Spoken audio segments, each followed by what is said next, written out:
Bonjour à tous, bon lundi et bienvenue dans Bonjour chez vous. J'espère que vous avez passé un bon week-end, que vous êtes en forme, que vous êtes prêts pour démarrer une nouvelle semaine. En tout cas, nous le sommes. Et aujourd'hui, on commence cette semaine avec un thème très très important. Quelles sont les conséquences spirituelles de la honte?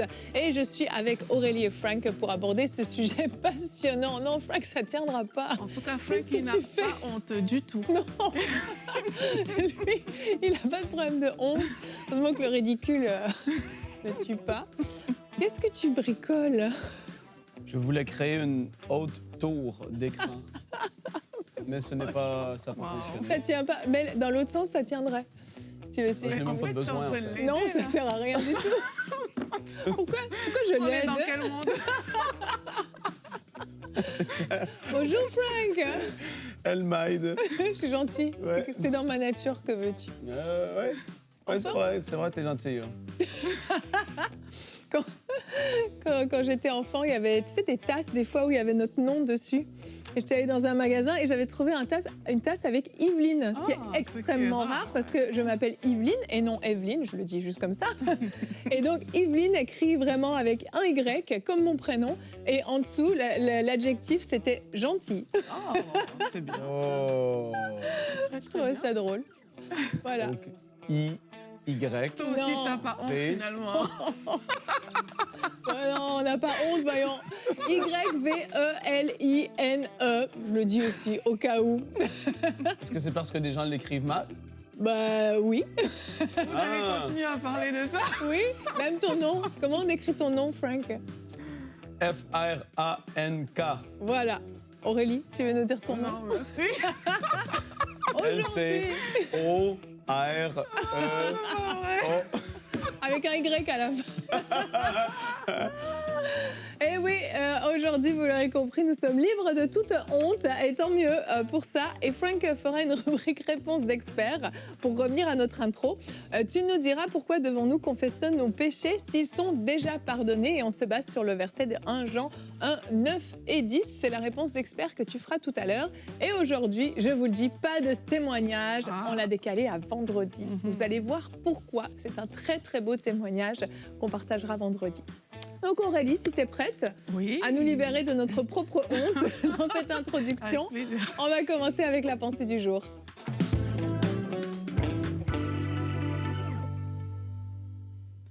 La honte est une arme subtile. Et l'une des choses qu'elle va faire, la honte, c'est qu'elle va nous pousser à fuir Dieu. Pourtant, Dieu est notre refuge. La honte va créer comme ça une distance imaginaire entre nous et Dieu. Du côté de Dieu, il n'y a pas de distance parce qu'il nous aime, mais elle va venir nous dire à nous-mêmes qu'on n'est pas digne. Et ce que ça va produire dans la vie de plusieurs personnes, c'est qu'on va commencer à éviter des temps de prière, on va commencer à fuir l'Église, les gens qui vont nous parler de Dieu, même avec notre Bible, on sera moins à l'aise et on va rechercher à se cacher un peu comme on a vu dans le Jardin d'Éden avec Adam et Ève. Au verset 9 de Genèse 3, je vais vous lire ça. La Bible dit que l'Éternel, Dieu, appela l'homme, il lui dit « Où es-tu » Il répondit « J'ai entendu ta voix dans le jardin et j'ai eu peur parce que je suis nu et je me suis caché. » Donc, c'est ça que la honte va faire à l'intérieur de nous, c'est qu'on sera comme si, voilà, on est nu en fait. Et on aura cette tendance à aller se cacher. Et c'est exactement ce que l'ennemi recherche parce qu'il sait que quand tu prends ce chemin de recul, tu es plus vulnérable. Donc, aujourd'hui, j'aimerais te dire que Dieu ne te rejette pas. Dieu n'a pas rejeté Adam et Ève dans le jardin. C'est lui qui est revenu vers eux alors que eux, ils se sont cachés. Et toi aussi, peut-être qu'il y a des choses que tu as commises et tu as tendance à te cacher, mais Dieu, il ne te rejette pas. L'amour de Dieu est plus fort que cette chose que tu as commise. Il est plus fort que ton péché. Et il y a aussi certaines personnes qui, parfois, elles vont penser que parce que les autres m'ont rejeté, ça veut dire que Dieu m'a rejeté. Il y a peut-être des personnes qui vont te rejeter parce que tu as commis quelque chose de honteux. Il y a des personnes qui ne vont peut-être pas t'accepter dans leur environnement. Parfois même dans certaines églises, il y a des personnes qui ont été rejetées, mais ce n'est pas parce qu'un homme t'a rejeté que ça veut dire que Dieu t'a rejeté. Les hommes peuvent le faire, mais Dieu, lui, il a ses bras grands ouverts. Il a dit dans Hébreux 4 au verset 16, « Approchons-nous donc avec assurance du trône de la grâce afin d'obtenir miséricorde et de trouver grâce pour être secouru dans nos besoins. » Donc le but de Dieu, c'est quoi? C'est que tu t'approches de lui et que tu ne laisses pas cette honte te dirigeant, en fait. Que ce ne soit pas la honte qui guide tes pas. Dans la parole, on voit qu'il y a plusieurs personnes qui avaient de quoi rougir, mais le Seigneur les a acceptés. On voit le fils prodigue, dès l'instant où il est revenu à lui, malgré sa honte, son père a accueilli le fils à bras ouverts. On voit Pierre qui a renié Jésus aussi dans la parole. Il avait peut-être honte d'avoir fait ça, mais Jésus-Christ est revenu à lui et il a dit « m'aimes-tu » Et là, Pierre a recommencé à suivre le Seigneur, tout simplement. On voit cette femme adultère qui aurait pu avoir honte, mais Jésus lui a dit « je ne te condamne pas ». Donc toi aussi, aujourd'hui, Dieu est prêt à t'accueillir. Alors ne laisse pas cette honte te pousser à t'éloigner de lui. Merci Aurélie. Et pourquoi je trouve ce thème très très important? Parce que on oublie souvent l'impact de la honte dans notre vie, en fait. À quel point ça peut nous bloquer, à quel point ça peut nous limiter. Et je pense que c'est vraiment essentiel de comprendre ça. Et moi, j'ai vraiment réalisé ce parallèle dont tu parles. Moi, je l'ai vu avec mon propre fils. Il y a à peu près 2 ans, il est arrivé une situation et en fait, je voyais mon fils qui commençait à changer vraiment son attitude vis-à-vis de moi. Il devenait des fois agressif avec moi. Des fois, je venais chercher à l'école, je voulais lui faire un petit bisou pour lui dire bonjour et tout. Puis, ah, maman, laisse-moi, ou je posais des questions. Puis, il faisait jamais ça avant. Puis, de plus en plus, il avait une attitude bizarre avec mon mari. On se disait, mais qu'est-ce qu'il a? Il est bizarre. Et puis, le Saint-Esprit est bon. Le Saint-Esprit a mis quelque chose à la lumière, en fait, que mon fils avait fait. Et en fait, quand on l'a confronté, la honte dominait. Donc, non, j'ai rien à dire, non. Et au moment où on lui a permis de confesser, de dire la chose, en fait, ça a été impressionnant. Mais j'ai vu comme ses épaules ont vraiment fait... Et en fait, ça lui a fait un bien fou. Puis ensuite, on a pu parler et tout, la relation a été rétablie, etc. Pourquoi je dis ça? Parce que c'est souvent ce qui se passe avec Dieu. C'est que quand on a honte, on devient bizarre avec Dieu. Dans notre relation avec Dieu, on devient fuyant avec Dieu, on se cache, comme tu l'as dit, comme Adam qui se cachait. La relation, en fait, qu'on avait bâtie avec Dieu commence à s'effriter, commence à devenir bizarre, en fait. Et une chose qui arrive, c'est la culpabilité. C'est une grosse conséquence à pas négliger, la culpabilité. Et le diable est le champion de l'accusation. C'est son activité favorite aux Jeux Olympiques. Il a gagné la médaille.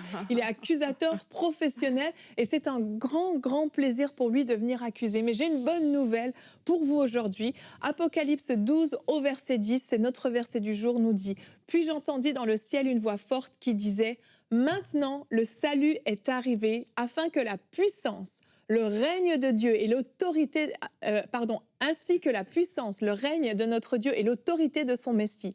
En effet, il a été jeté dehors l'accusateur de nos frères et sœurs, celui qui les accusait jour et nuit devant Dieu. » Il y a un accusateur qui prend un plaisir fou quand on est comme ça, qu'on a quelque chose à cacher, ce manteau de honte qui vient. Et l'accusateur vient te répéter « T'as vu ce que t'as fait? T'es pas à la hauteur. Si les gens l'apprennent, imagine ce qui va se passer. » Et on t'accuse, mais Jésus-Christ est venu mettre dehors l'accusateur des frères et des sœurs. Et en fait, tant aussi longtemps qu'on reste sous cette honte, cette culpabilité nous domine et on donne une emprise au diable sur notre vie qui est gigantesque et qui est inadmissible.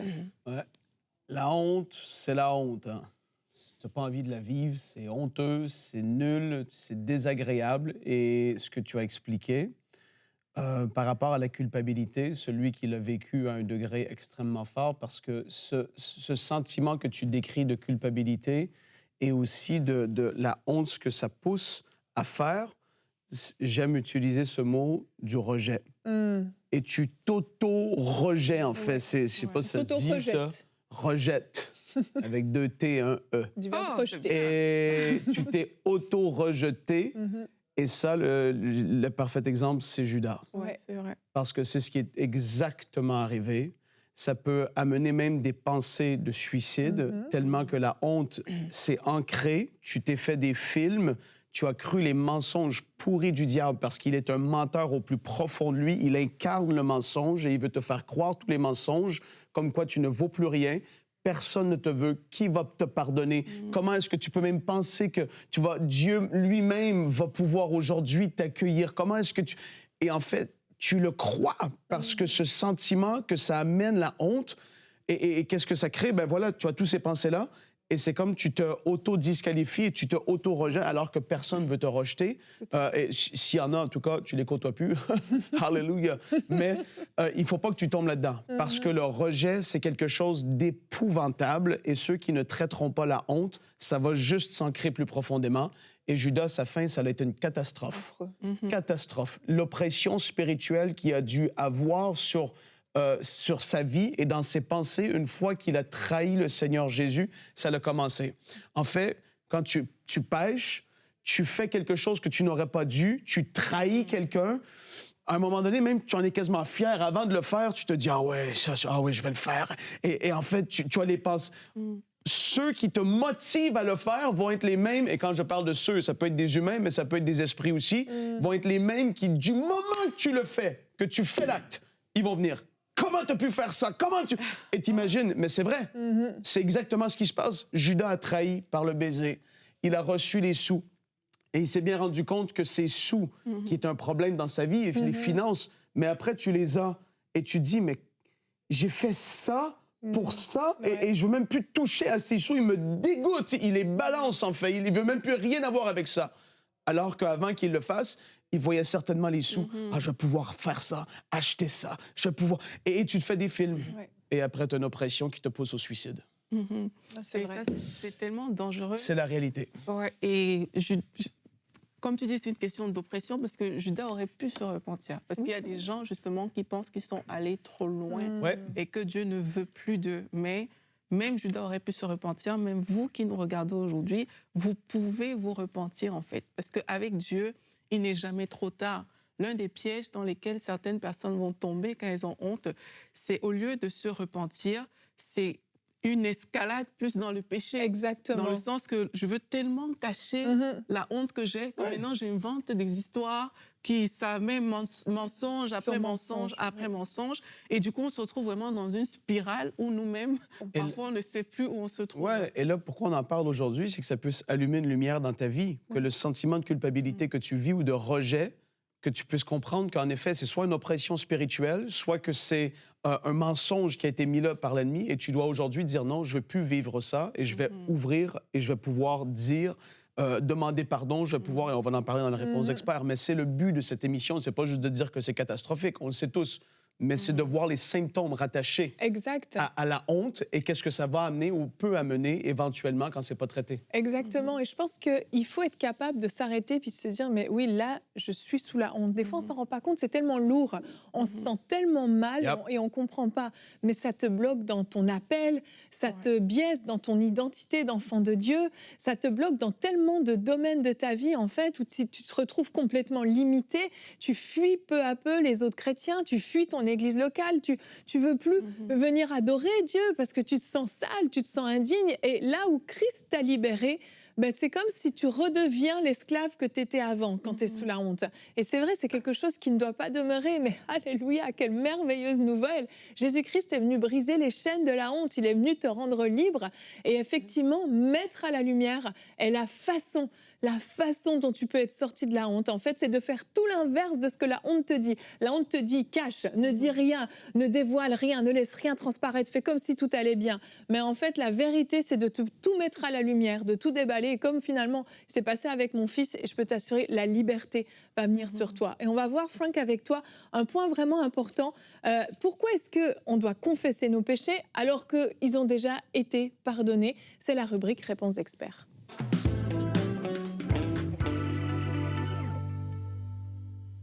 Pourquoi il faut le faire? Demander pardon alors qu'ils ont été déjà pardonnés, c'est juste parce que Dieu nous demande de le faire. Et voilà ma réponse à cette rubrique. Merci, Frank. On va voir différents passages. On va passer à l'émission de demain. Oui, merci Seigneur. 1 Jean 1,9. C'est ce passage qui nous le dit. Mais là, je veux faire la part des choses. Tu es venu au Seigneur, tu as demandé pardon. Et d'ailleurs, je te rappelle le sentiment de honte que tu as eu ce jour-là. Peut-être quand tu as entendu le message de l'Évangile, tu t'es rendu compte que tu étais pécheur, que devant Dieu, tu étais, voilà, sale, ce sentiment de dégoût et tout ça. Et quand tu viens à lui, parfois, tu es en train de pleurer et tu demandes pardon et tu confesses des fois même un péché ou des péchés. Dans les 10 ans, il y a le poids qui est ôté comme ça. Ben, ça, tu l'as fait un premier jour quand tu as donné ta vie à Jésus. Et si tu ne l'as pas encore fait, aujourd'hui, tu suis cette émission, je t'encourage à pouvoir le faire. Maintenant, une fois que tu es devenu un enfant de Dieu et que vraiment tu es devenu le temple du Saint-Esprit, tu as vécu la nouvelle naissance, tu avances avec le Seigneur, et là, ben, tu pêches. Il arrive quelque chose, tu chutes, tu dis un mensonge, tel ou tel, peu importe c'est quoi le truc. La parole dit dans 1 Jean 1,9, et là, c'est l'apôtre Jean. Jean qui était tellement proche du Seigneur, qui a vécu vraiment très, très vieux, qui a impacté même les autres disciples qui, par la suite, ont repris le bâton. Un homme plein de sagesse qui a vécu des visitations célestes. Écoute, c'est pas n'importe qui parle. Et là, Jean, ici, il dit, et dans ce contexte, il écrit à des enfants de Dieu. Si nous reconnaissons nos péchés, là, je suis en train de dire la version, moi, Sommer, et vous voyez à l'écran la seconde, 1910.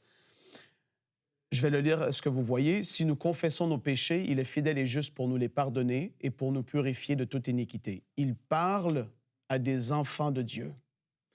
Et là, il est en train de dire, et je vais lire ma version, si nous reconnaissons nos péchés, il est fidèle et juste et, par conséquent, il nous pardonnera nos péchés et nous purifiera de tout le mal que nous avons commis. Il parle à des enfants de Dieu. Il ne parle pas à des incroyants. Il ne parle pas à ceux qui ne connaissent pas encore le Seigneur. Là, je vais expliquer le pourquoi. Premièrement, pourquoi est-ce qu'on doit faire? Premièrement, parce que la Bible nous le dit. Si tu es devenu un enfant de Dieu, tu as péché ou tu vis dans le péché en ce moment, tu dois confesser et demander pardon à Dieu. Et là, on va voir le pourquoi un peu plus concrètement. Car tu ne dois pas continuer à être dans la honte, c'est le premier point, et je ne veux pas trop m'attarder dessus parce qu'on en a parlé dans l'émission. Jésus a porté ta honte sur la croix, à travers de son sacrifice parfait.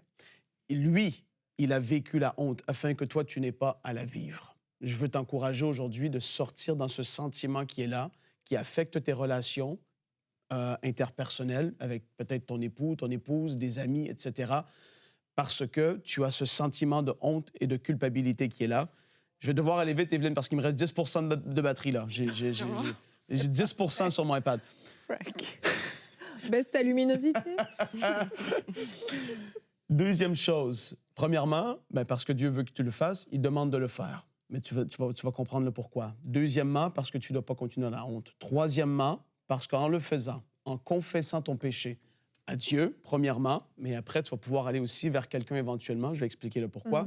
Parce que ta délivrance par rapport à ce péché ou cette addiction ou cette chose qui est là dans ta vie va être certainement brisée en le faisant, en confessant, en mettant la lumière. En fait, tu peux être chrétien et aimer Dieu, mais être pris avec quelque chose dans ta vie. Et le Seigneur, il ne veut pas ça. Il veut pas que tu puisses marcher avec lui et rester esclave. Et c'est ce qu'on dit. On dit, c'est comme s'il y a une chaîne qui serait après toi, ou est-ce que tel péché veut toujours te ramener à vivre telle chose, ou à faire telle chose, ou à parler de telle chose. Il y en a qui étaient des menteurs vraiment compulsifs avant de venir au Seigneur. Tu es venu au Seigneur, les choses allaient mieux, et là, soudainement, c'est comme si ça veut revenir. Tu te dis, mais c'est quoi cette affaire-là? Et tu vas devoir peut-être aller vers quelqu'un et pouvoir dire concrètement, écoute, j'ai eu de la difficulté vraiment dans ma vie passée avant de venir au Seigneur. Et aujourd'hui, je veux demander pardon à Dieu parce que j'ai encore menti. J'ai tombé dans le mensonge. J'ai menti à mon patron. J'ai menti à telle personne. Dans l'Église, j'ai même menti à tel leader parce que je n'avais pas envie, en fait. Et le mensonge, ça semble plus fort que moi. Et alors que tu mets la lumière, Éphésiens 5, les versets 10 à 13, vous irez tous les lire, si vous le souhaitez, mais le verset 12, en effet, ce que ces hommes font en secret, il en est même honteux d'en parler, en parlant des péchés, toutes sortes de choses. Mais tout ce qui est démasqué par la lumière apparaît clairement. Et là, je veux juste t'encourager à pouvoir démasquer et mettre à la lumière la chose qui peut être là dans ta vie en ce moment. Premièrement, en demandant pardon à Dieu, tu es en train de démontrer, c'est un signe d'humilité comme quoi, Seigneur, je te demande pardon, j'ai commis tel péché, et je vois que je n'arrive pas à m'en sortir, j'ai besoin de ta délivrance, en fait. Et après, un pas plus loin d'aller vers quelqu'un de confiance et de confesser cette chose, demander pardon à Dieu, même avec cette personne, il peut dire, on va prier ensemble, on va demander pardon, que tu puisses demander pardon à Dieu pour cette chose-là, et on va prier que tu puisses recevoir ta délivrance après aussi. Et à ce moment-là, je vous le dis, je l'ai trop vu de fois. Alors que quelqu'un met à la lumière quelque chose, ça ne veut pas dire qu'il faut une délivrance réelle dans le sens où il y a des esprits qui se manifestent. C'est pas tout le temps ça. Parfois, oui, mais d'autres fois, non. Mais alors que tu le fais et que tu mets à la lumière, wow, le sentiment, soudainement, tu fais « Ah ouais ». C'est ça la paix que j'avais auparavant, que j'avais perdue. La paix que le monde ne peut pas connaître, ceux qui ne connaissent pas Dieu. C'est une paix surnaturelle de savoir que, wow, devant Dieu, je n'ai plus à avoir honte. Il n'y a plus rien entre lui et moi. C'est clean, c'est propre, il n'y a plus rien. Ça, c'est énorme. Alors, ta délivrance va arriver alors que tu vas confesser ton péché, demander pardon à Dieu aussi, en tant que signe, comme j'ai dit, d'humilité, que Seigneur, j'ai besoin de ta grâce, j'ai besoin de ton intervention parce que je n'arrive pas à m'en sortir. L'autre chose, c'est que tu vas perdre ton assurance. Si tu ne confesses pas ton péché ou tu ne demandes pas pardon pour le péché que tu as fait une fois que tu es devenu enfant de Dieu, ton assurance dans ta prière va être diminuée. Et ça, je te le garantis. Parce que ce sentiment de honte duquel on a parlé jusqu'à maintenant, la culpabilité, la honte, le sentiment de « je suis indigne » va demeurer. Et alors que tu vas vouloir t'approcher de Dieu, prier pour un malade, prier pour un autre, faire un culte familial, quoi que ce soit, derrière, t'es comme dans ta pensée, ça va toujours être là, en fait, devant Dieu. Et ça, c'est comme ça que c'est, en fait. Et même que Dieu, j'arrive à mon prochain point, tu ne pourras pas t'en sauver de ce sentiment-là qui va être là. Tu vas perdre ton assurance. Et là, Dieu, dans sa parole, il dit, Hébreux 4, verset 16, « Approchons-nous donc du trône de Dieu avec une pleine assurance. » Wow. Mais là, tu peux pas. Ouais. Tu peux pas vivre ce passage qui nous dit de s'approcher du trône avec assurance parce que, soudainement, tu sais que dans ta vie, il y a quelque chose qui va pas. Et donc, le fait de confesser, de demander pardon, va faire que ce poids, ce sentiment, pas soudainement, c'est en un instant, c'est immédiat. Parce que tu peux entendre Dieu, par son esprit en toi, te parler, te dire « Je te pardonne ». Et là, tu fais comme « Oh, wow! Ah, c'est extraordinaire, c'est surnaturel. » La prochaine chose que ça va faire et que je veux t'encourager à faire, et Dieu l'a voulu ainsi, des fois, on est tellement spirituel et on veut tellement tomber dans des doctrines et il a pardonné mes péchés passés, présents et même futurs et aller dans toutes sortes de... J'ai pas eu envie de rentrer dans tout ça aujourd'hui.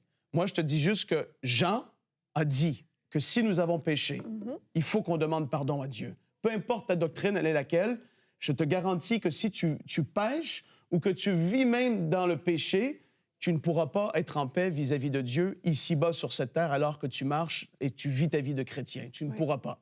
Et à un moment donné, si tu viens qu'à être en paix avec ça, ça devient extrêmement dangereux. Parce que là, c'est rendu que tu acceptes le péché volontairement dans ta vie et tu vis comme bon te semble et tu n'as même plus rien qui te reprend et tu te dis, ben en fait, Dieu est correct avec ça, si je suis dans la grâce. C'est la grâce de Dieu qui est là. Non, non, non, non. La grâce de Dieu ne va pas effacer le fait qu'on doit demander pardon si on pêche. Et là, la prochaine chose, c'est que tu dois, juste pour le bien-être et l'entretien de ta relation avec Dieu. En fait, c'est normal, c'est comme dans la vie, tu blesses quelqu'un, il arrive un conflit, il arrive quoi que ce soit avec quelqu'un au travail. Tu vois cette personne-là, je ne sais pas combien d'heures par semaine, il y en a qui travaillent dans le même bureau, il arrive un gros conflit, ça explose. Et c'est comme si, soudainement, tout le monde sait que c'est pas cool. Là. La relation est bizarre. On se regarde et en fait, t'es pas bien. Et jusqu'au moment où tu dis, Ghislain, Georgette, je te demande pardon. Il t'est arrivé ça, je t'ai dit ça hier et je te demande pardon. Et soudainement, la relation, elle est comme... Ça l'amène la paix dans la relation. Alors que tu peux faire tout comme si c'est pas arrivé par orgueil et de dire non, j'ai pas moi besoin de faire ça. Finalement, c'était pas mal ce que j'ai fait, c'est juste un moment de faiblesse que j'ai eu, c'est parce que tu m'as énervé. Pourtant, dans le naturel, relationnellement, je fais quelque chose à Evelyne ou à Aurélie, je suis obligé de demander pardon parce que sinon, une semaine va passer, 2 semaines vont passer, on va se croiser dans les couloirs et ce serait trop bizarre. Ben non, pourquoi c'est différent avec Dieu? Tu penses que ta relation avec lui va être cool si tu fais n'importe quoi et que tu demandes pas pardon? Vous comprenez ce que je veux dire? C'est tellement, ça semble tellement simple, mais pourtant, les gens ne l'appliquent pas. Et donc, ça, c'était mon... Et là, parce que mon... Combien de pourcents de batterie il te reste? Ah non, ça va quand même. Je suis encore correct. Je termine avec ce dernier point, parce que tu ne pourras pas t'en sauver, dans le sens où, quand Dieu dit que si on pêche, on doit lui demander pardon, et lui qui est bon, il va nous pardonner, nous purifier de tout péché, de toute iniquité. Tant que tu ne l'auras pas fait, pour certains, il y aura envie de dire malheureusement, mais moi je dis heureusement que Dieu nous a donné une conscience. Ouais. Et tu ne pourras pas t'en sauver. Parce que tant que tu n'auras pas demandé pardon à Dieu pour la chose que tu as faite, même si tu es un enfant de Dieu, même si ça fait 25 ans que tu es avec le Seigneur, même si tu es un leader, tu chantes, puis quand tu chantes, les gens sont bénis, puis que si... Tout ça, on s'en balance. C'est ta relation avec Dieu. Et tu as une conscience, et tant que tu n'auras pas demandé pardon pour ce que tu auras fait, ta conscience va te le rappeler. Et l'apôtre Paul dit que lui, il servait Dieu d'une conscience pure. Est-ce que ça voulait dire qu'il n'avait jamais péché après d'être venu à Dieu? Non, il n'était pas parfait. Certainement qu'il a dû parler mal à un moment donné à quelqu'un, il a dû faire telle chose, et le soir, peut-être qu'il était couché, « Ah, Seigneur, pardonne-moi. J'ai perdu patience, j'ai fait telle chose, pardonne-moi, Seigneur. » C'est pas compliqué. C'est pas obligé d'être avec pleurs et larmes et à genoux et tout. Non, non. C'est juste, tu réalises, tu as mal fait. Seigneur, pardonne-moi, j'ai dit telle chose. Et ça, c'est devant Dieu. Mais après, tu peux aller vers la personne que tu as blessée aussi. Je veux te demander pardon. Et tu dis, j'ai mal agi hier, vraiment, pardonne-moi. Et là, soudainement, tu deviens non seulement... tu vis ce que la parole demande, mais tu deviens un exemple d'enfant de Dieu. Et ça, c'est extraordinaire. Donc, je fais juste un petit résumé. Pourquoi est-ce qu'on doit demander pardon alors même qu'on a été pardonné dans le passé? Parce que Dieu nous le demande, premièrement, et on obéit. Parce que tu ne dois pas continuer à être dans la honte, parce qu'en le faisant, ta délivrance va arriver. Parce que ton assurance va être perdue alors que tu vas vouloir t'approcher de lui, prier, intercéder, même juste adorer. Pendant que tu es en adoration, ta conscience te rappelle. C'est horrible. Je veux pas. Seigneur, garde-nous de vivre ça. Tellement. L'entretien de ta relation avec Dieu, ça fait juste partie de la vie, en fait. C'est tout à fait normal. Et le dernier point, c'est parce que tu ne vas pas t'en sauver, parce que ta conscience, même si pendant un temps, 3 mois va passer, et soudainement, tu dis « Ah ouais, finalement, tu vois, c'était correct. » 6 mois plus tard, ça revient pendant que tu es dans ton lit en train de dire « Merci Seigneur pour la belle journée. » Ça revient parce que il faut. Et Dieu, il est tellement bon, il est gracieux, il peut laisser... Mais à un moment donné, ça va devenir de plus en plus intense, il va falloir le faire. Alors Seigneur, je prie que ceux qui n'avaient pas compris ça, je prie, Seigneur, qu'ils puissent te demander pardon. Et je priais pour une personne qui peut suivre aujourd'hui, qui veut faire la paix avec toi. Seigneur, je veux te dire merci parce que tu nous accueilles chacun de nous, peu importe ce qu'on a fait dans le passé. Il n'y a pas de péché trop grand qui pourrait nous séparer de toi. Seigneur, je veux te dire merci pour les cœurs que tu touches et ceux qui vont s'approcher de toi aujourd'hui pour recevoir le pardon de leurs péchés, qui veulent commencer cette vie nouvelle avec toi. Seigneur, merci parce que tu vas faire d'eux tes enfants et ils vont commencer une vie extraordinaire avec toi. Et Seigneur, pour mon frère ou ma sœur qui doit aller vers quelqu'un pour demander pardon et te demander pardon à toi aussi, Seigneur, je prie qu'il y ait des décisions fermes, qu'ils puissent se reconnaître dans ces points et qu'il y ait un changement qui s'opère dans leur vie. Dans le nom de Jésus, on prie, Seigneur, et on te dit merci. Amen. Amen. Merci, Frank. Je veux juste ajouter une petite chose. Vous n'avez pas besoin d'un intermédiaire pour demander pardon à Dieu. Comme Frank l'a dit, vous pouvez aller demander directement vous-même pardon à Dieu. Ce n'est pas nécessaire d'aller dans un endroit spécial avec une personne spéciale. Vous pouvez le faire là où vous êtes maintenant. Dire pardon Seigneur, je te demande pardon pour ce que j'ai fait. Alors demain, on va parler d'un thème complètement différent, mais très important également. On parle du mariage. Les choses à considérer avant de dire oui. On va être très pratique demain. On sait que dans le domaine du mariage, vous aimez qu'on soit pratique. Et Annabelle sera avec nous. Grand retour d'Annabelle dans Bonjour chez vous. Annabelle Sourdril. Sourdril avec un R. Sourdril. Elle fera une rubrique couple et relations. L'amour suffit-il pour un mariage réussi? Sa rubrique s'adressera aux jeunes mariés, aux jeunes couples. Alors, on a hâte de faire cette émission avec vous et d'accueillir demain Annabelle pour son retour dans Bonjour chez vous. Soyez bénis.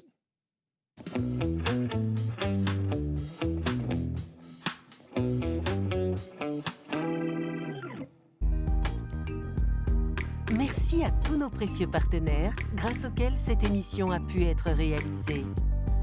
Vous aussi, rejoignez la grande famille des partenaires d'EMCI TV en faisant un don sur emcitv.com/don.